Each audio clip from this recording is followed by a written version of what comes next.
Wolves are often feared, even hunted to the brink of extinction. In this morning's To the Outdoors, we hit the road and travel north to a nature center that is destroying the myths about the big bad wolf. Terry Belke takes us to the outdoors.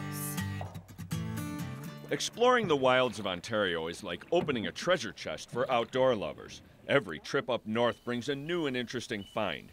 Haliburton Forest lies just south of Algonquin Provincial Park. The 100,000-acre forest is the largest privately owned property in central Ontario. Once decimated by logging and viewed as worthless land, new owners took over in the 70s and quickly realized that the forest's true value had deeper roots. It is an educational property. We see 5,000 students throughout the spring, summer, fall, and then we have obviously lots of guests that visit and take part in the tourism products that we offer. Perhaps their most important project is the Wolf Center, where visitors can view a captive-born wolf pack roaming freely in a 15-acre enclosure. We built the center with the concept, the mandate to really dispel myths and legends and folklore about wolves. So the wolves themselves, they reside in a 15-acre enclosure, double fence, 14 feet high, natural water pond for their water source.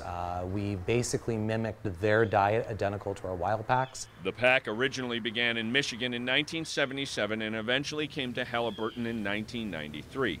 These fascinating canines have been educating visitors ever since. Despite their captivity, the pack is just like a wild pack in almost every regard. We have a nice young family, 11 in total.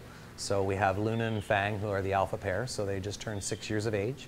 And they're proud parents, I think, of 9 over the last 4.5 years. Here, yeah, you have your alpha pair, definitely mom and dad, your only breeding pair. In time, you know, Fang will be challenged by a son and Luna by one of the daughters, and then the hierarchy will change.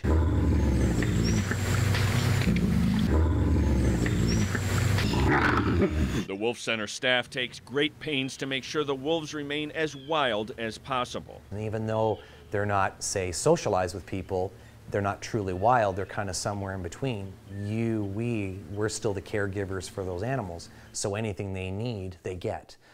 From veterinary care to deworming medication for all the natural canine parasites that they would get. Observing the wolves through a wall of one-way glass is an experience bordering on the transcendent and has gone a long way to dispel the centuries of myths, legends, and fear surrounding one of North America's most beautiful mammals. We don't try to romance the wolves here. They're not truly bad and they're not good, but they are needed. And in an ecosystem, if they deserve to be there, they should be there. But if they need to be managed, then they need to be managed properly as well. Reporting from Haliburton, Ontario, taking you to the outdoors, I'm Terry Belke.